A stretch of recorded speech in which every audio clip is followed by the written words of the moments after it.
This screencast, we're going to introduce the hormones and the endocrine system, the chemical regulator of the body, and just get a big picture idea of the types of hormones that exist, the actions that they carry out, and save the specific glands and specific hormones, except for some examples that we'll use for a different screencast.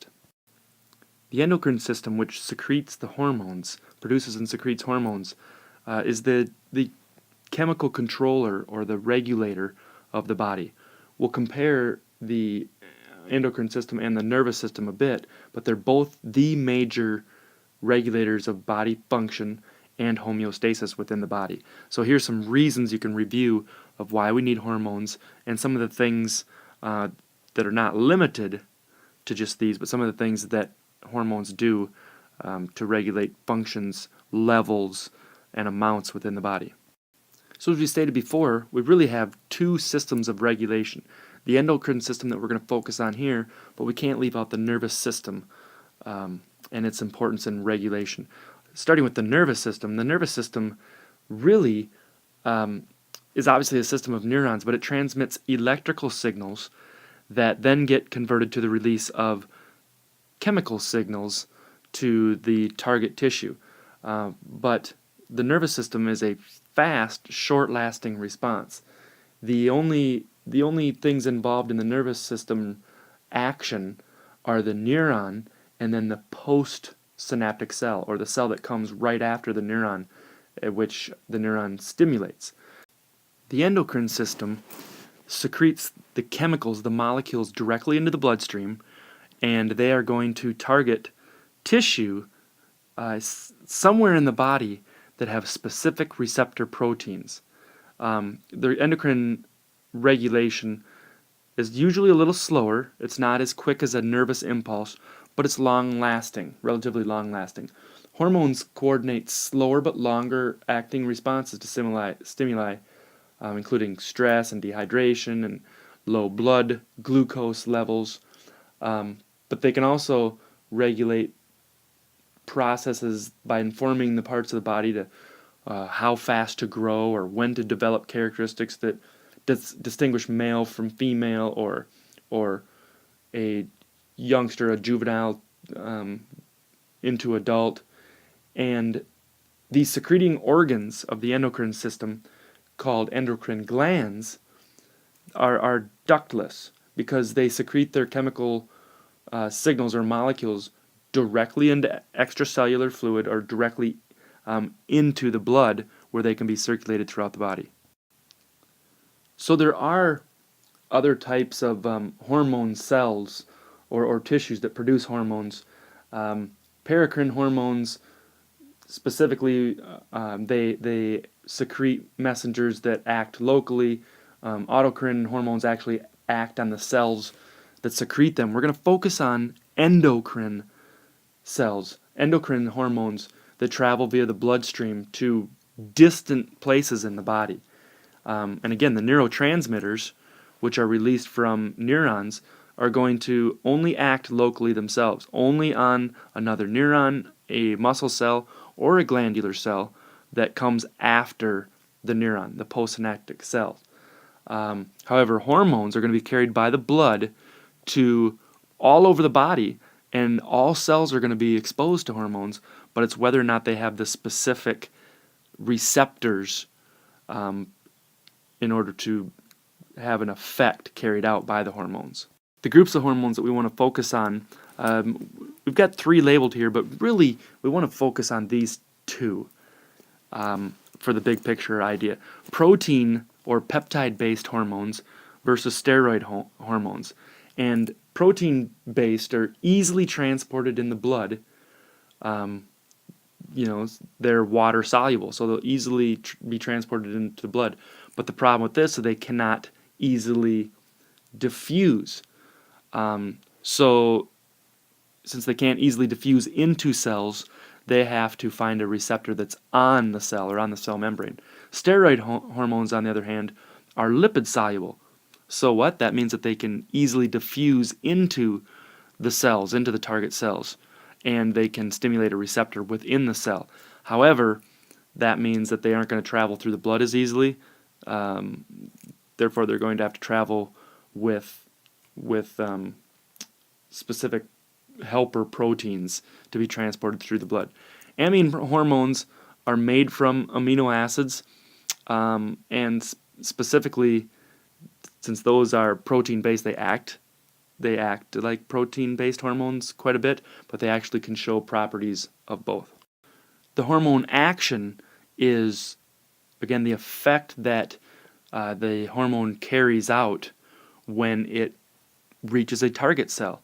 And there's several different methods. Two of them here to talk about are what's called a cascade, hormone cascade. And what that is almost in a positive feedback response, where one hormone release is going to control the release of another hormone, which in turn is going to control the release of another hormone, so on and so on.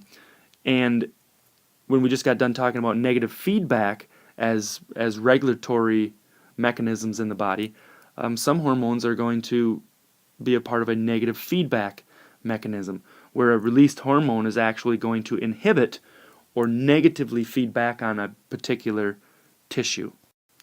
So it's important to note about hormone action that a hormone is going to work only on the cells that have specific receptors for it, even though many cells are going to be exposed.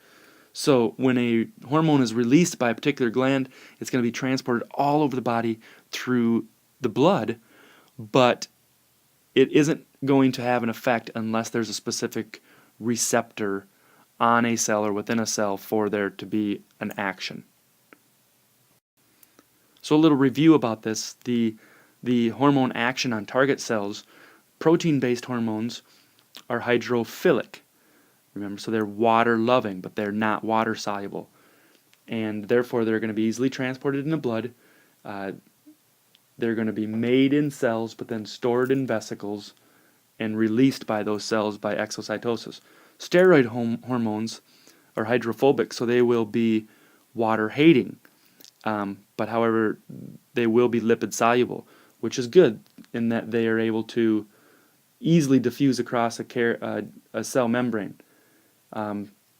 They're going to bind to carrier proteins to travel in the blood because they don't dissolve well in water, but they'll bind to receptor proteins inside the nucleus. The big factor that plays is that they will often play a part in the expression of genes because they're going to act as transcription factors. So they'll have a direct effect on turning on or activating genes. So here we just have a little more visual example of the action of a steroid hormone. And so the steroid hormone, it's going to travel on a protein carrier because it's hydrophobic, remember, and then it's going to have to bind to a receptor in the cell because it's going to be able to diffuse across the cell membrane, and it'll look for a specific receptor in the protein. Again, this is often going to become a transcription factor, which means it's going to regulate gene expression, and then it can be produced by the cell, stored in a vesicle, and then secreted as a product of that cell. Protein hormones, on the other hand, are going to find a receptor site on the cell membrane surface, and what that's going to do is that's then going to produce this transduction pathway. And remember, those are really complex internal cell processes, but it's going to cause a change, and it's going to convert something, usually energy or some sort of chemical message, into another form. So the hormone is going to bind to a receptor on the cell surface and change a pathway inside of the cell. And really what that's going to do is it's going to provide a fast and amplified cellular response. And usually that's going to be related to maintaining some homeostatic mechanism of the organism. But this transduction pathway is going to produce a quick, amplified response or action of the cell. So again, to go a little further, that's a real benefit of that, also referred to as a secondary messenger system, because once it docks here at the receptor, this secondary messenger system is really what happens with this complex transduction pathway. And really that's an amplification where you get kind of a cascade or snowball or positive feedback response where you produce more and more of a certain product to get a fast response. Great quantities of the cellular product then can be secreted at a high rate by the cell for whatever homeostatic mechanism we would specifically be referring to. Negative feedback, as we talked about earlier, is also used with hormones. Whatever specific body, whatever set condition we're talking about, if we have an increase or a decrease, a specific gland may secrete a hormone which will then have a corrective response on this body condition. And if we go a lower or a decreased condition, a different gland may produce a secretion that's then going to have a corrective response against the lowering and go back to our set point. So negative feedback is a condition or a mechanism for control or regulation with hormones as well. So recall the negative feedback mechanisms we discussed with thermoregulation or controlling body temperature.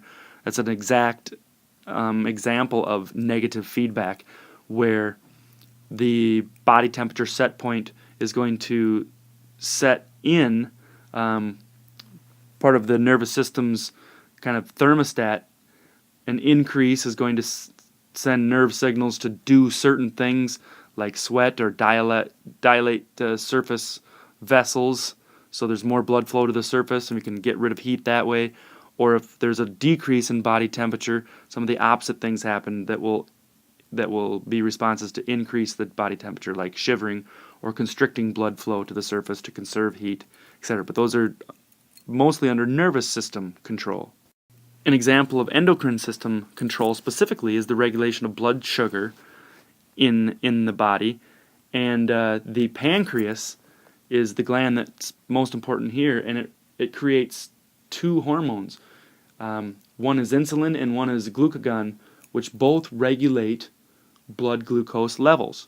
And so this is very elementary here as far as, versus the actual complexity of this, but the set point is maybe so much sugar per given amount or volume of blood, and if insulin is absent, then glucose is going to, for one reason or another, glucose is absent, or maybe it doesn't, receptors don't respond to glucose anymore, or insulin, then the glucose is going to accumulate, and it could accumulate again for a couple different reasons, whether it's diabetes 1 or 2, early onset or late onset diabetes.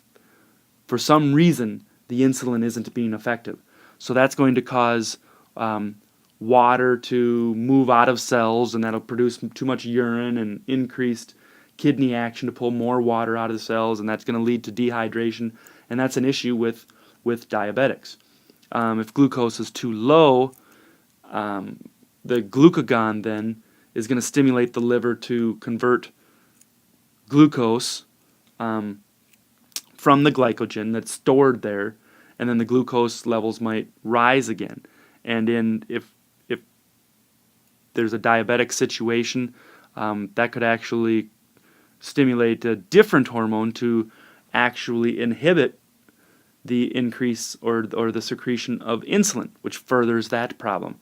So normal, what you're looking at here is a normal regulation of blood sugar in the body, the actions between the secretion of insulin and the action by the secretion of glucagon to regulate normal blood sugar levels. Another way that's kind of specific about the nervous system and endocrine systems being linked is the connection between the hypothalamus and the pituitary gland. You take a look at the location of these, where they are just inferior to the brain here. The hypothalamus connected directly to the pituitary gland, which has two parts to it, which you'll learn about the specifics for these at another time, but the hypothalamus is the master nerve control center, really kind of the control center for a lot of things in information about how the body is actually working, what the internal conditions currently are. And so it releases hormones that can regulate the release of hormones from the pituitary. The pituitary gland is kind of likewise known as the master gland. So the hypothalamus can produce hormones that are actually stored in the pituitary, but the other hormones can actually regulate the release of pituitary gland hormones. So those two, they work hand in hand. The pituitary gland is one that we want to look closer at and really look at some of the master hormonal regulators that affect the body. So as we said before, there's a lot of hormonal action in the body as regulatory chemicals, and here's just some examples that just have to do with the anterior and posterior part of the pituitary glands, and some of these may be familiar to you, and we'll take a look at the specifics, the actions in the glands at a later time.